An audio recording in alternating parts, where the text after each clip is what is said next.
Iniciando as atividades desta sala, nesse segundo dia de discussões, nós gostaríamos de compor esse painel, chamando cada um dos participantes. Em primeiro lugar, eu gostaria de chamar o doutor e também ex-ministro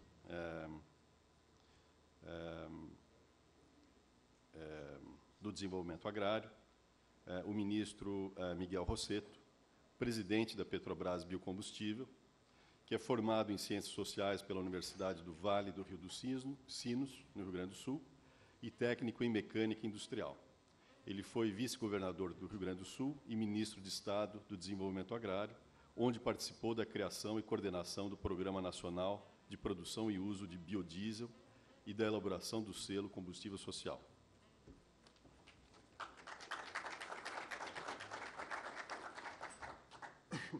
Gostaria de chamar o Dr. Marcos Marinho Lutz, vice-presidente da COSAN, responsável pela COSAN Combustível e Lubrificantes, formado em Engenharia Naval pela Escola Politécnica da USP, com MBA na Kellogg Northwestern University, foi também diretor superintendente da Ultracargo e foi também diretor executivo da CSN, Companhia Siderúrgica Nacional. Dr. Marcos Lutz.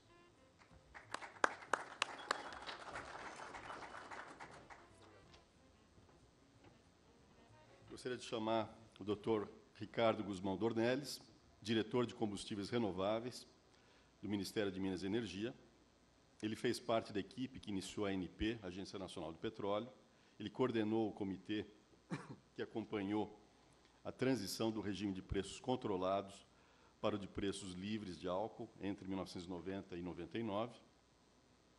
E, em 99, foi designado para o Ministério de Minas e Energia para continuar no mercado de álcool e outros combustíveis renováveis, acompanhando todos os novos investimentos nesse campo. Então, Dr. Dornelles, também muito prazer.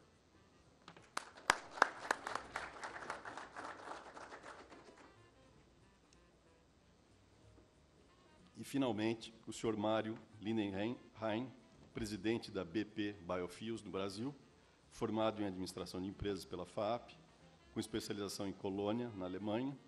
Desenvolveu sua carreira na indústria química, foi diretor de 2 divisões da Bayer no Brasil, para toda a América Latina, e vice-presidente da Ródia.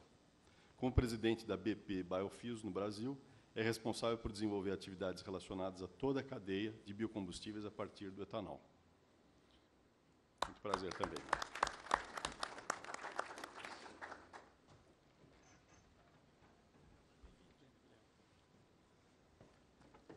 Bem, senhores, eu acho que esse aqui é um dos painéis mais interessantes desse dia, bastante carregado de pessoas muito experientes e muito importantes nas suas áreas respectivas. Eu gostaria de fazer uma introdução inicial,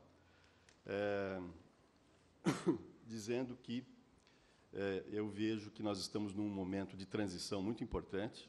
O século XX foi o século do petróleo. Talvez o século XXI seja o século dos combustíveis renováveis, em particular dos biocombustíveis. E isto se coloca principalmente porque biocombustíveis não são mais irrelevantes dentro do mercado de combustíveis. No Brasil, o etanol, combustível de cana, já representa, nesse último mês, 47,4% do consumo total de combustível do ciclo Otto em gasolina equivalente. Em volume é mais do que 50%, mas a forma correta de se medir é em gasolina equivalente. Então, 47,4%. E, provavelmente, dentro de menos de 12 meses, a gente vai superar a barreira dos 50%. Mas, mais importante do que o que ocorre no Brasil, nos Estados Unidos, que consome metade da gasolina do planeta, e isto poucas vezes é lembrado, o etanol já representa 8,4% do pool de gasolina e, em breve, vai atingir 10%. O que significa que toda a gasolina dos Estados Unidos já tem 10% em breve. E o que se discute lá são medidas para estender isso para percentagens além, 13% ou 15% inicialmente. A Europa, como vocês sabem, também tinha uma diretiva, que era uma meta orientativa, que foi transformada numa meta efetiva de 10% de biocombustíveis no pool de combustíveis até o ano 2020. E para a área de planejamento, 2020 não é muito distante, é logo ali. E 20% de renováveis na matriz energética total. O que é interessante é observar que, então, não é mais irrelevante, cresce também não só etanol, mas biodiesel, e isso tudo num contexto em que está se valorizando biocombustíveis capazes de, efetivamente, economizarem gases do efeito estufa. Então, foi muito importante a decisão que ocorreu há cerca de 2 semanas na Califórnia, reconhecendo as qualidades ambientais do etanol de cana, capazes de fazer com que se consiga atingir a meta de redução de emissões de gases do efeito estufa da Califórnia, que é a mais exigente do mundo, e que, uma vez aceito pela Califórnia, poderá se estender a 14 outros estados norte-americanos. Foi importante ver também que o EPA nos Estados Unidos concordou com essa conclusão de que o etanol de cana é o etanol mais vantajoso do ponto de vista ambiental. Isso tudo num contexto de que o etanol é viável do ponto de vista de produção em larga escala a nível mundial, basicamente porque se consegue produzir muito etanol ocupando pouca área agrícola. Então, nós estamos nessa fase em que a indústria de sucroenergética, que era até recentemente uma indústria basicamente de alimento, açúcar, está entrando nesse mundo de energia, que é um mundo muito maior do que o mundo de alimentos. Como é que a gente avalia isso? O consumo de gasolina mundial hoje é 1,23 trilhão de litros. 10%, que é possível em qualquer frota do mundo, representa 123 bilhões de litros. Isso representa o equivalente a 222 milhões de toneladas de açúcar, equivalente. O que compara com o consumo mundial hoje de açúcar de 164 milhões de toneladas. Então, é quase 1,5 vezes você colocar 10% de etanol na gasolina do mundo inteiro. Isso sem falar de misturas além de 10%, frotas flex, biodiesel, e outros usos, como substituição de nafta petroquímica para a produção de plásticos, que é o que a gente já vê acontecendo aqui no Brasil, com esses programas de investimento sendo realizados efetivamente, como o da ETH, da Dow, da Solvay. Então, é dentro desse contexto que eu acho que nós podemos ter discussões muito profícuas nessa manhã, com um painel composto por pessoas do mais alto gabarito, que vão poder trazer as suas visões nas suas áreas respectivas do que está acontecendo. Então, seguindo aqui a programação, eu gostaria, então, de chamar e convidar o Dr. Marcos Marinho Lutz, responsável pelo setor comercial e de logística da Cosan, para fazer a sua apresentação. Por favor, Marcos.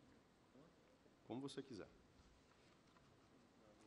Cada palestrante vai ter 20 minutos, rigorosamente. Isso vai ser controlado.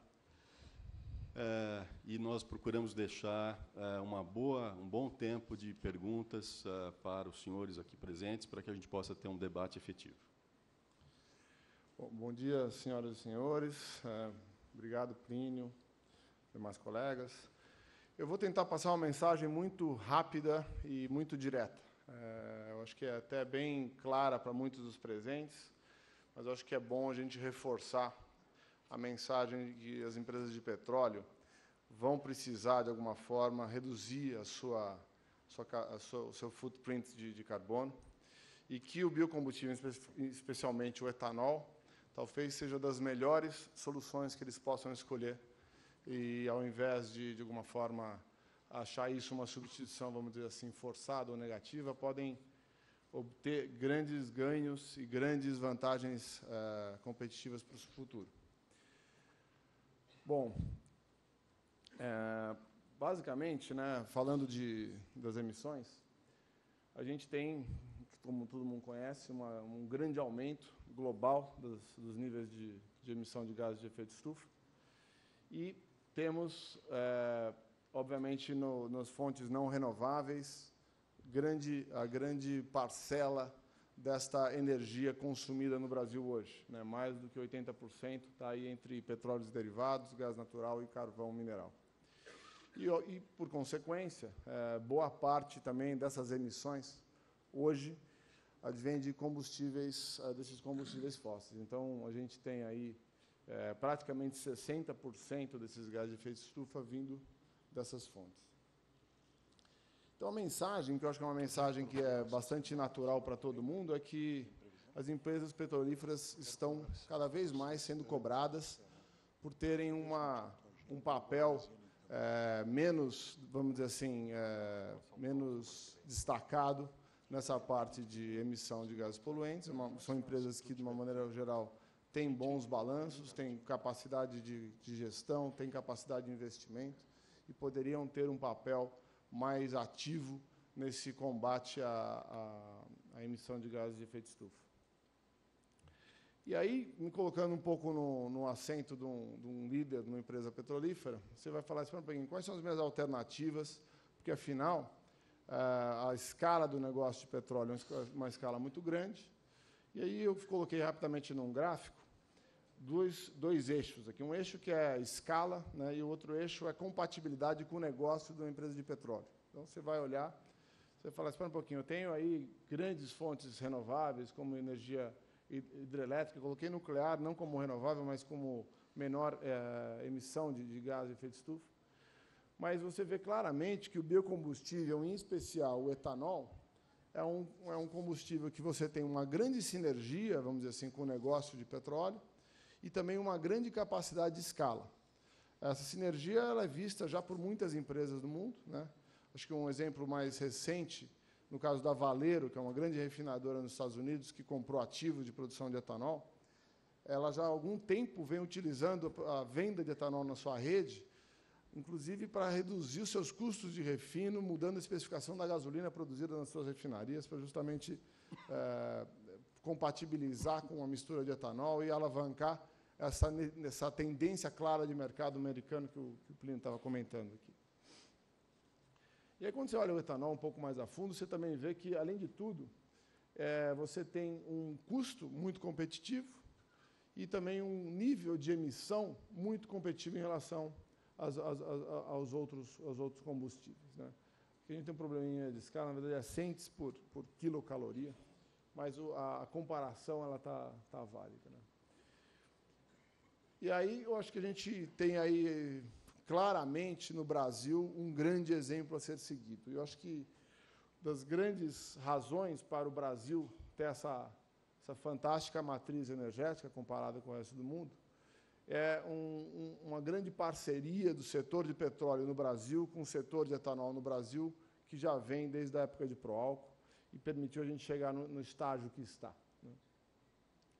Quando você olha o Brasil, em termos de emissão, você vê que o setor de transporte do Brasil já está economizando muita emissão. Nessa parte de cima ali seria o que seria a emissão do Brasil hoje se não tivesse o etanol adicionado na nossa matriz. E você consegue, então, ver que as empresas de petróleo no Brasil, se mantendo no seu core business, lógico, em alguns momentos elas têm um pouco mais de dificuldade em algumas coisas de margem, muito mais oriundos de eventuais distorções na parte tributária, mas o fato é que o negócio de petróleo no Brasil hoje